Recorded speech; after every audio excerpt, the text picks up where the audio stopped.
무조건 삭감하고 3시 퇴근하기가 모든 사람의 정신건강에 훨씬 좋다고 생각합니다. 12시까지 일하면은 절대로 이런 어떤 체제로는 몇 년 못해요. 나의 발전이 있어야 경제적으로도 내가 연봉이 높아지는 거기 때문에.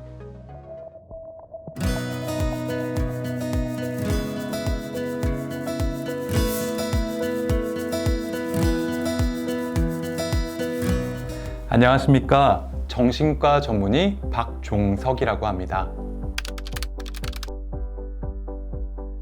사실 번아웃 증후군에 대해서 굉장히 어렵게 생각하시는 분들이 많은데요.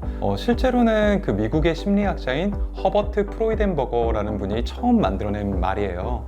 근데 뭐 여러 가지 다른 중의적 의미가 있지만 간단하게 말해서 나는 완전히 지쳐버렸다. 내 에너지와 내 기력이 완전히 메말라서 소진돼 버렸다. 이렇게 생각하시면 됩니다. 그래서 가장 중요한 지침은 내가 어느 정도 쉬었는데도 회복이 안 되고 너무 피로해서 에너지가 완전히 바닥났다. 이런 현상을 번아웃 증후군으로 이해하시면 될 것 같습니다. 굉장히 쉽게 화를 내고 굉장히 쉽게 에너지가 빨리 소진돼 버립니다. 예전엔 견딜 수 있었던 스트레스도 견디지 못하고 내가 쉽게 화를 내고 짜증을 낸다거나 내가 뭐 모르는 사람한테도 자주 짜증을 내고 소리를 지르고 욱하는 마음이 생기기도 해요. 이게 꼭 정신적인 부분이 아니라 신체적 스트레스나 신체적 증상, 신체적 통증도 같이 옵니다.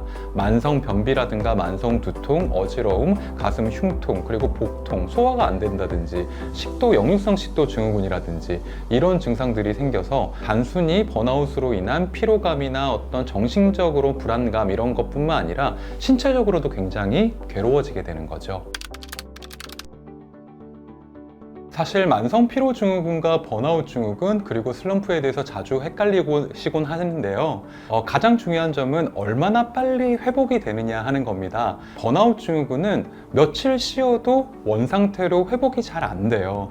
이게 단순 피로 증후군이나 슬럼프는 주말에 어느 정도 쉬고 나면 월요일에 다시 어느 정도는 회복이 되시는데 번아웃 증후군에 빠지신 분들은 주말에 아무리 쉬어도 월요일날 출근할 때 이미 지쳐 계세요. 이 레질리언스라고 하는 개념인데 이것을 회복 탄력성이라고 저희는 합니다. 내가 이 번아웃과 우울과 불안에 대한 면역력 이런 걸 내가 스스로 이겨낼 수 있는 회복력이 있으면 하루 이틀만 쉬어도 내 에너지가 충전이 되죠. 근데 이 레질리언스가 무너지고 다른 게 에너지가 세로토닌, 도파민 같은 호르몬이 무너져 버린 상태에서는 우리는 쉬고 어느 정도 휴식을 갖춰도 다음번에 다시 재충전될 기회를 잃어버리는 거예요. 그렇기 때문에 번아웃 증후군에서는 얼마나 빨리 이 회복이 되느냐 하는 회복 탄력성이 무너진 상태라고 이해해 주시면 좋겠습니다.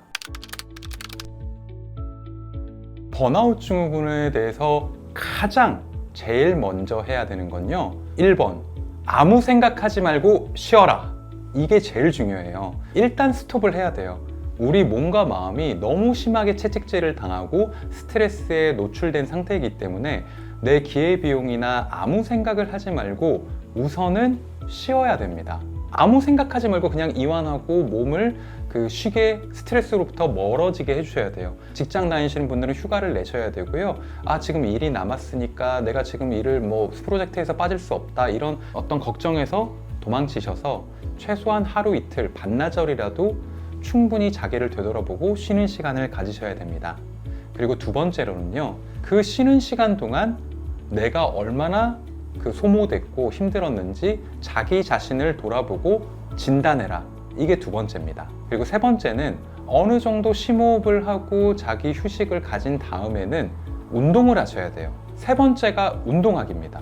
왜 번아웃에 빠졌는데 왜 또 힘들게 운동을 해요? 라고 생각하시는 분들이 있을지 모르지만 정신적으로 너무 괴롭고 힘들 때는 내 육체적인 그릇부터 새롭게 업데이트 시켜주고 재부팅 해주셔야 됩니다.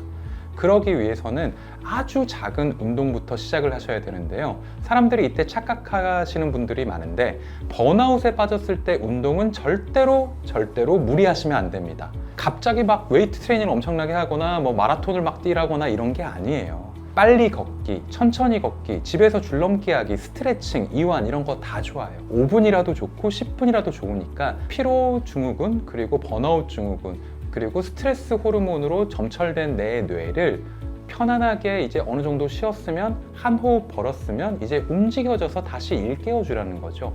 뇌를 다시 천천히 이렇게 케어해주는 의미의 운동을 시작하시라는 말씀입니다. 내가 할 수 있는 운동을 절대로 무리하지 않게 천천히 시도해 볼 것, 이것이 번아웃 극복의 3단계입니다. 4단계는요, 이제부터는 조금 실증적인 어떤 문제들이 있는데요. 오늘 달성할 수 있는 간단한 계획 세워보기. 이게 4번째예요. 아주 먼 미래의 장기 계획, 연 단위 계획, 이번 달의 계획, 아니면 내가 나중에 부자가 되겠다, 성공하겠다, 자격증 시험에 통과하겠다, 이런 거창하고 너무 큰 계획을 세우면 다시 무너져요.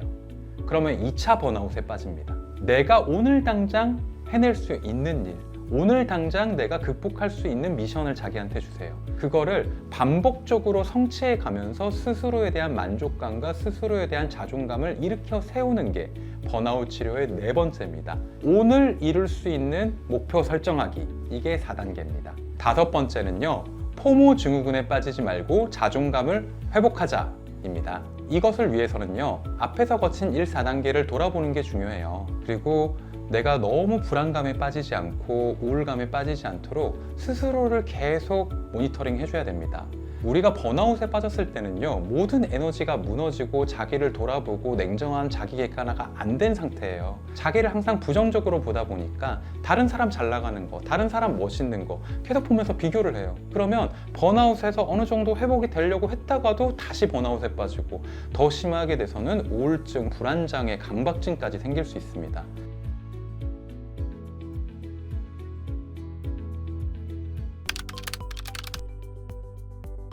사람들이 번아웃에 빠졌을 때 제가 무조건 쉬어라 라고 하면은 다 이런 생각을 하세요. 빨리 쉬고 일상으로 복귀해야 된다. 빨리 쉬고 내가 쉰 만큼 만회해야 된다. 내가 쉬는 동안 돈을 못 벌었으니까, 쉬는 동안 일을 못 했으니까 내가 빨리 따라잡아야겠다. 이런 생각을 하시고요. 또 어떤 분들은 이 쉬는 동안에 내가 다른 자격증을 따야겠어요. 이 쉬는 시간 동안에 제가 뭔가 의미 있는 일을 해야겠어요. 이런 어떤 부담감을 갖고 계세요.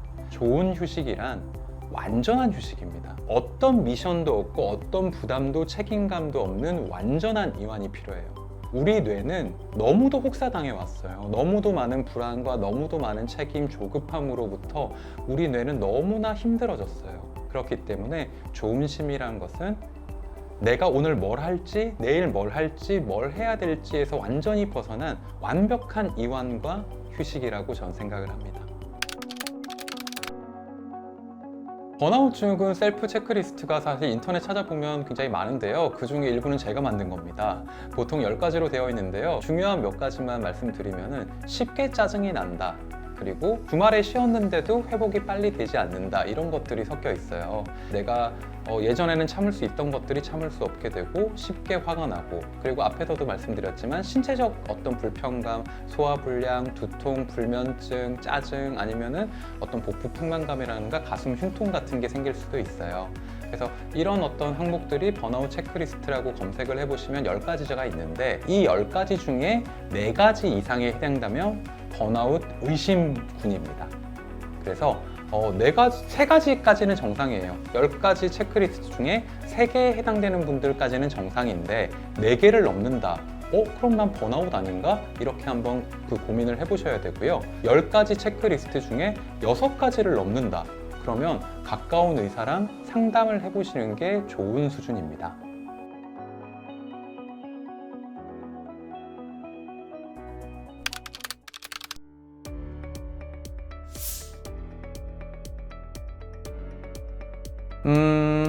이것은 친구 불러서 왁자지껄하게 딱 10시까지만 하는 게 좋을 것 같아요. 왜냐하면은 혼자 술을 마시다 보면은 굉장히 자기 어떤 되새김질이나 자기 생각 어떻게 보면 좀 좁아지거든요. 근데 다른 사람을 통해서 어떻게 보면 좀 즐겁게 스트레스도 풀고 대화를 하면서 우리가 그날그날의 힘든 걸 토해내는 일이 효과가 상당합니다. 그래서 저는 이 부분은 다른 국민들도 친구들을 불러서 왁자지껄하게 딱 9시나 10시까지만 놀기, 이것을 선택하시는 게 어떨까 싶어요.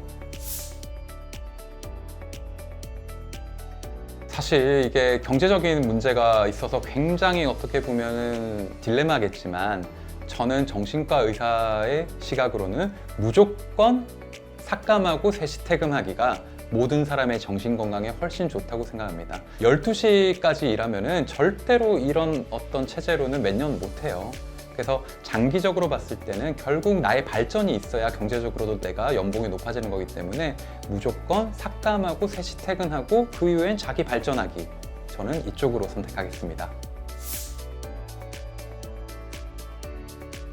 저는 취미 활동을 한다가 훨씬 좋을 것 같지만 단 딱 12시까지만 일하고 정하겠습니다. 왜냐면은 12시를 넘을 때까지 침대에서 유튜브를 보시거나 게임을 하거나 뭐 웹툰을 이렇게 보시곤 하시면요, 다음날 일상에 영향을 줍니다. 불면증을 유발할 수도 있고요, 수면의 질을 떨어뜨릴 수도 있고요, 다음날 아침에 일어났을 때 이미 지치고 조금 에너지가 저하된 상태에서 출근을 하게 돼요. 그럼 하루를 망치게 되는 거죠. 그렇기 때문에 나의 취미생활은 좋지만 딱 12시까지만 일하고 선택하겠습니다.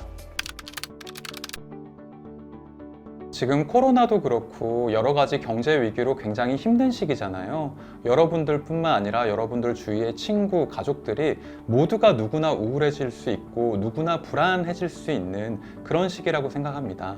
이럴 때는 우리가 서로와 자기 자신에 대해 내면과 정신건강에 대해서 조금씩만 따뜻하고 너그럽게, 누구보다 다른 사람이 아니라 나 자신을 먼저 껴안아 주세요.